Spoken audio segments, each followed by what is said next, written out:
Es la primera vez que recibís a un periodista, a un medio de comunicación en la Casa Rosada, así que gracias por esa deferencia. No, por favor, es un placer recibirte aquí, Luis. Es un placer para mí que estés, además. Bueno, muchísimas gracias. Bueno, antes de empezar con las preguntas palo a palo, quiero preguntarte el balance que haces de los primeros 15 días del gobierno, primeras 2 semanas. Bueno, yo creo que hemos sido consistentes con lo que decimos.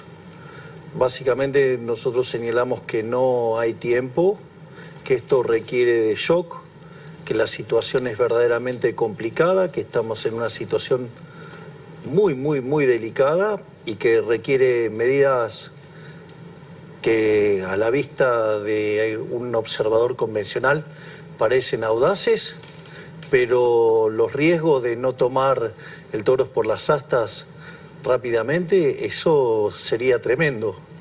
Y es por eso que nosotros en la primera semana hicimos 2 cosas muy importantes desde mi punto de vista.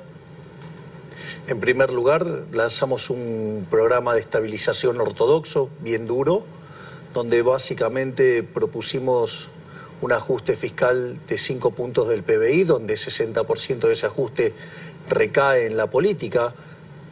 Yo menciono esto porque la realidad es que siempre cayó sobre la población. La otra que también tiene ese programa es todo un proceso de saneamiento del Banco Central y además un sinceramiento cambiario.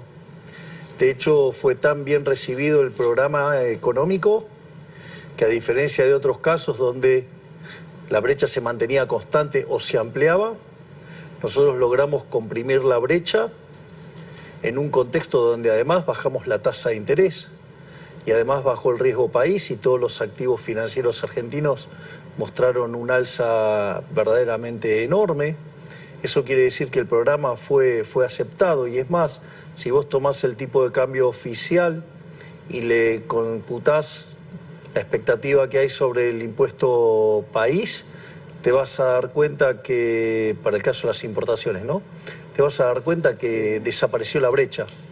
Entonces, y eso es muy interesante porque quiere decir que estamos en camino de cerrar el exceso de demanda del mercado de divisas. De hecho, esto es tan así que el Banco Central ha comprado cerca de 2.000 millones de dólares en las primeras 2 semanas. En estas 2 semanas. Y eso es muy importante porque va a reflejar que entonces empieza a caer el exceso de oferta en el mercado de bonos y por ende quiere decir que los precios de los bonos se recuperan, baja la tasa de interés, se comprime el riesgo país. Eso también descomprime el exceso de oferta en el mercado de bienes y entonces la actividad sufre menos el empleo y obviamente sufre menos los salarios reales y obviamente eso con el impacto que tiene en términos de pobres e indigentes. Con lo cual eso está muy interesante que haya sido tan bien recibido por el mercado. Igual, obviamente eso no es suficiente porque cuando vos haces un programa de estabilización, el aumento del ahorro tiene que tener una contrapartida en aumento de inversión para que no sea recesivo.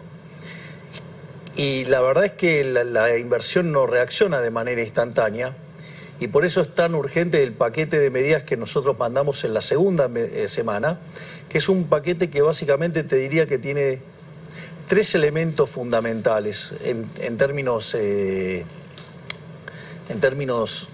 impacto real. Sí, digamos, en términos estilizados, ¿no? O sea, o abstractos. O sea, tiene una parte que es dar más libertad a los individuos. Cultural. Exactamente. Hay otra parte que tiene que ver con desregular e ir hacia estructuras más competitivas. Y otra que tiene que ver con eliminar los tongos de la política. Es decir, que es un shock liberador, un shock de libertad, un shock anticasta, ¿sí? Y que, a diferencia de lo que dicen algunos, no es amigable con las empresas, es amigable con la competencia, es amigable con los mercados, es amigable con los argentinos de bien. ¿Por qué es tan importante eso? ¿Por qué? Porque lo que va a hacer es que la inversión reaccione muchísimo más rápido. Entonces, cuanto más rápido reaccione la inversión al aumento del ahorro, menos es lo que vamos a sufrir en términos de actividad. La clave son dos para que hace que la V corta, en la cual vamos a estar inmersos durante un tiempo. De alta inflación y recesión. Exactamente, pero la V corta en actividad, ¿de qué depende? Que sea más chiquita y que salgamos más rápido. Depende básicamente de que reaccione rápido la inversión y de que caiga fuerte la tasa de interés. Entiendo. Y ahí por eso es tan importante este decreto de necesidad y urgencia, porque lo que hace es minimizar el tiempo para el rebote, o sea, minimiza el daño sobre la sociedad. El trabajo que hicieron de manera conjunta la doctora Bullrich, o sea, seguridad, con el Ministerio de Capital Humano de la licenciada Petovelo y lo que se hizo con el Ministerio de Infraestructura del doctor Ferraro, fue un trabajo muy importante, no solo desde lo conceptual, ¿no?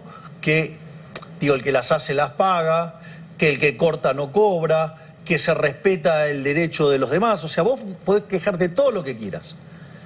Pero ha sido un trabajo impresionante, ¿no? Porque vos fíjate que se usó todo lo que Massa usó en la campaña para el mal y para sembrar el miedo, nosotros lo usamos para comunicarle a la gente que nadie tenía por qué apretarlo, que si no iban a la marcha no iban a tener ningún tipo de problema, que si iban a la marcha y violaban los derechos de las otras personas, posiblemente sí, digamos, había penalidades. Y es muy interesante porque nosotros recibimos más de 11.000 denuncias de extorsión por parte de los piqueteros a las personas que reciben planes. Es decir, que casi el triple de la gente que vino a la marcha. Esto es muy importante porque pensá que ellos pensaban juntar arriba de 50.000 personas y esto trabajó sobre los incentivos de la gente para no que fue ser un golpe parte fuerte, cultural. Claro. Y eso permitió además a la fuerza de seguridad trabajar de una manera mucho más holgada para que fuera una situación que se manejó, bueno, la verdad que con mucha destreza, la verdad que también me parece que eso es importante desde lo cultural. Mañana, ¿no? vas a volver a tener gente en la calle, pero sí, déjame que no te sé. pregunte lo siguiente. Ahora, ¿vos te parece que en 16 días de gobierno, digamos, 3 marchas, ¿no te parece que... ¿Por qué, digamos, o sea, no pueden aceptar que perdieron? ¿No pueden aceptar que la población eligió otra cosa? ¿No pueden aceptar que gobierne otro con otras ideas? ¿No pueden aceptar que hay otra forma de ver el mundo? Porque este modelo, digamos, que tanto defienden, es un modelo que cuando Argentina se empezó a aplicar, digamos, Argentina al inicio del siglo XX era el país más rico del mundo. Hoy es 140. Tenemos casi 50% de pobres, tenemos más de 10% de indigentes. ¿Sí? Este modelo que tanto defienden llevó los salarios a $300. Si mantuviéramos los de la convertibilidad, tendríamos 1.800. Y si le pones una tendencia lógica, estaríamos en 3.600. Es decir, dividieron los salarios por 12. O sea, perdimos casi el 91,5% del salario potencial por el populismo. Y quieren más de lo mismo. Es una buena pregunta.